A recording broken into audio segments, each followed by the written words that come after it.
Hey everyone, it's time for the longest section of our coastal drift knit wrap pattern for the summer mystery make-along. All right, so at some point I feel like I may have called this the wrong name. I don't know anymore.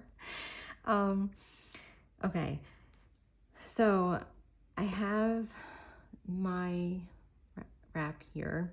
As you can see, I haven't done too much on here yet because I've done this swatch a million times in pieces before I actually put it onto my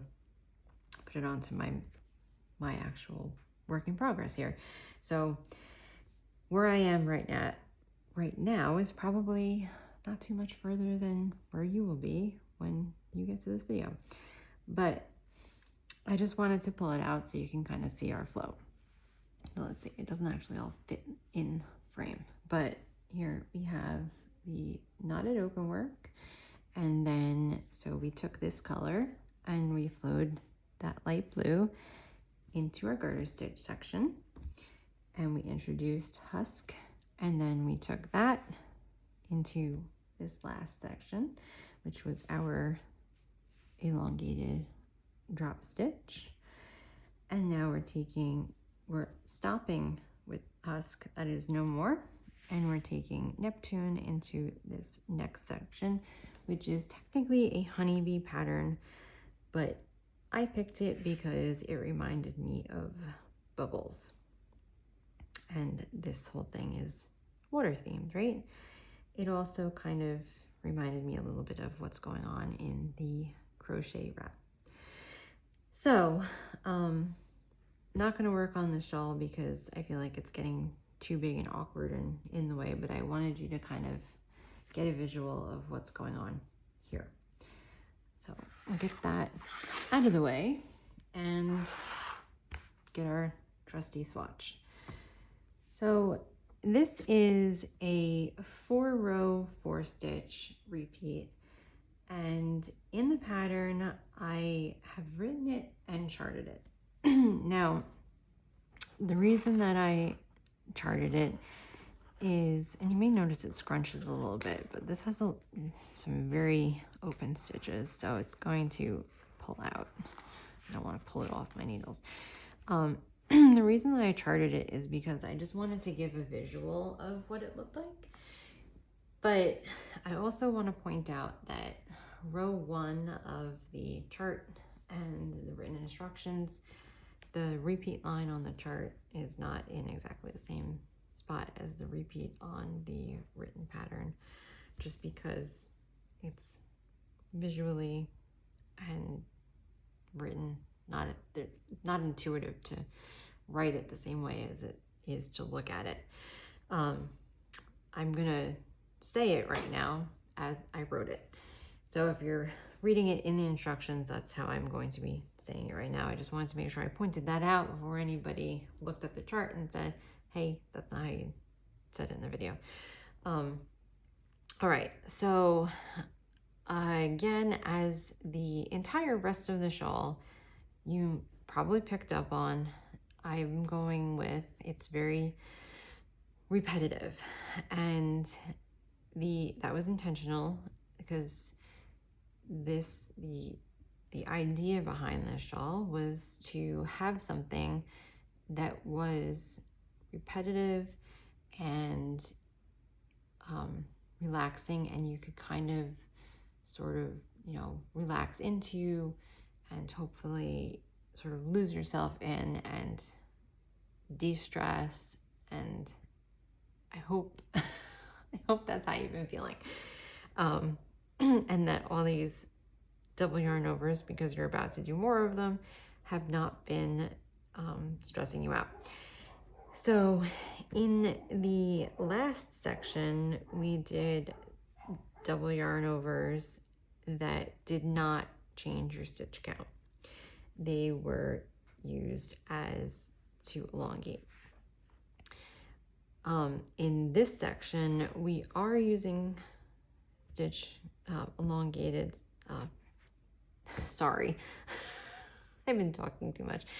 We are using double yarn overs to change your stitch count, really to keep your stitch count, because we are doing decreases. So we have 2 decreases, which means we need to have 2 increases. All right, so if we get into it, it'll start making more sense than if I just keep talking. So let's show you what's going on here. And again, it's only, the repeat's only 4 stitches. So I think, where is this yarn here? As you go into it, you should really find yourself going with the flow on this.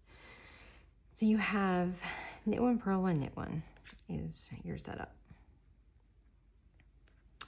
Now, the part that I was probably getting you totally confused, that was different between the chart and the written, is the repeat on the chart is gonna have you start here with the yarn over the written instructions. This is outside of the repeat line. So you had knit, purl, knit, and you're gonna throw in a yarn over. So here's your repeat section. So you're going to do slip, slip, knit, knit 2 together, double yarn over. So that's a left leaning decrease, a right leaning decrease, and a double yarn over. And that's your repeat section. So we got slip, slip, knit, knit 2 together, and a double yarn over. And that's it. That's your repeat all the way across the row. Slip, slip, knit, knit 2 together, double yarn over.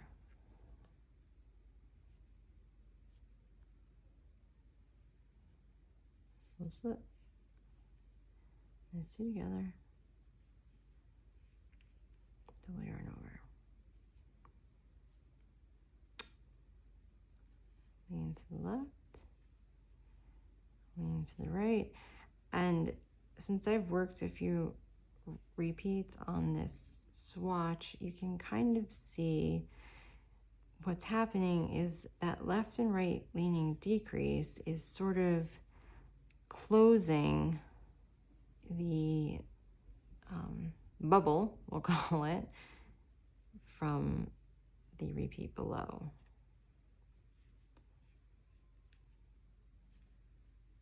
They don't really look like honeycombs to me. Nope, they don't look like structured enough for honeycomb. Okay, put 2 together. So now we're coming towards the end, and I'm running out of yarn.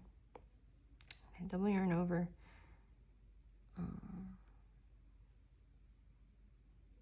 Left, right. Now we're gonna have to balance it out, and we have that final yarn over, which is just a single like we had at the other end. Knit, purl, knit. Okay, so now here's where we have it differs from what we did in that previous section. So we're gonna flip it around, and we've got purl, knit, purl. That first yarn over was just a single, so we're just gonna purl there. Okay, these are all purls other than that edge stitch. When you get to that, double yarn over. Okay, now, so we had those decreases. This double yarn over needs to become 2 stitches to make up for the fact that we just decreased 2 stitches. So what you're going to do is you're going to purl into the front of it like normal, and that loop comes off. And now purl into the back loop, so it twists the stitch so that that open loop becomes a stitch, and it creates a second stitch. You purl 2, and then you come to the next one. So you purl into the front, right? So there's this open stitch, so you can't purl into the front of it again. Doesn't work. you purl into the back so that it twists and becomes another stitch. Now, I know I've said in other videos that I actually like purling, so this doesn't bother me. But I know purling isn't high on everybody's list of favorite things to do. So if you're one of those people that purling, oh, my yarn is jumping around. If purling is not on the top of your list and this is going to be a make or break thing for you where it's gonna, you know, maybe cause you to not want to do the shawl, then you can make this a knit. So if you knit into the front and the back of it, you go knit and then knit through the back, you're not really going to drastically alter the design. So, but then flip back. So the rest of it would still have to be purled. So purl these next 2 stitches, and then in the double yarn over, knit, and then knit into the back loop, and then flip it back. Purl those next 2 stitches. So the only ones you're knitting, the only thing you're changing is to knit into the front and the back loop, right? I don't know. So that knit into it, and then you would knit into the back loop. Okay, so that's the only thing that I changed. So if you find that a lot easier, instead of doing the purl front and back in those double yarn overs, please do it. I'm not a stickler for pattern following, even though I write them. I am all for changing patterns to make them work better for you. So, all right. Now you see these holes stagger here. My yarn's running across the back. So if you start to get lost, now in this next row that we're gonna do, here's where our double yarn overs just were. So this next row, our double yarn overs are going to now end up here, staggered from where they just were, which was here. So we're gonna end up having the double yarn overs here. And these stitches are going to be where we're having the decreases. So we're gonna get that started. And again, you're probably gonna see that this pattern is pulling in, but remember that we are gonna block out the shawl, or I hope you're gonna block out the shawl.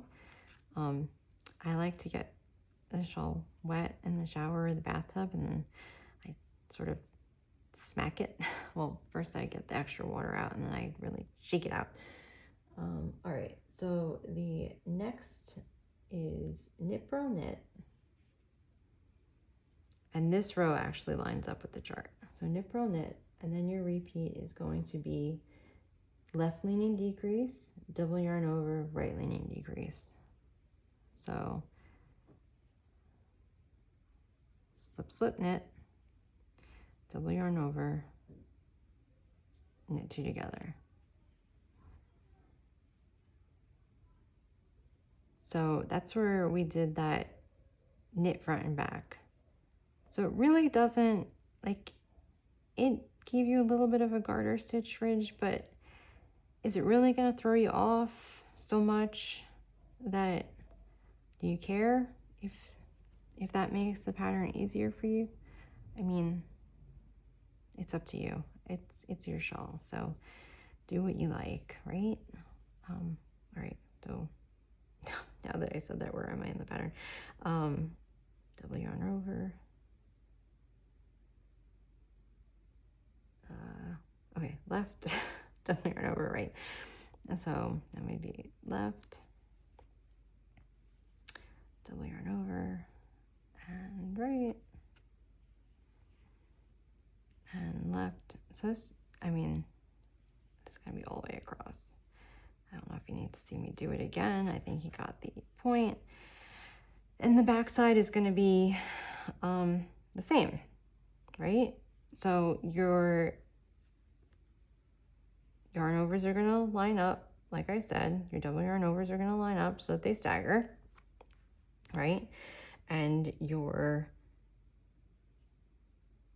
decreases close that bubble from before. Your double yarn overs are here, your decreases are here, and then, see?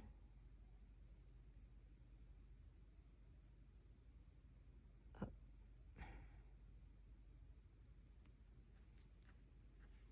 And there's the next bubble, right? Got it here.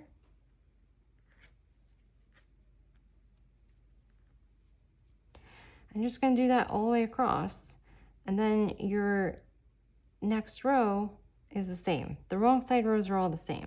They're just resting, essentially, with the either purl front and back or knit front and back, whatever you decide that you like better, into those double yarn overs. So, and then you got your bubbles, your cute little bubbles.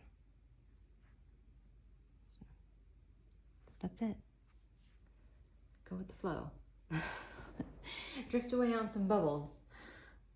I'll see you in the next stitch. This one's really long. This one's very, very long. So it's 20 inches long, I believe. So yeah, see you guys in clue 3. Bye.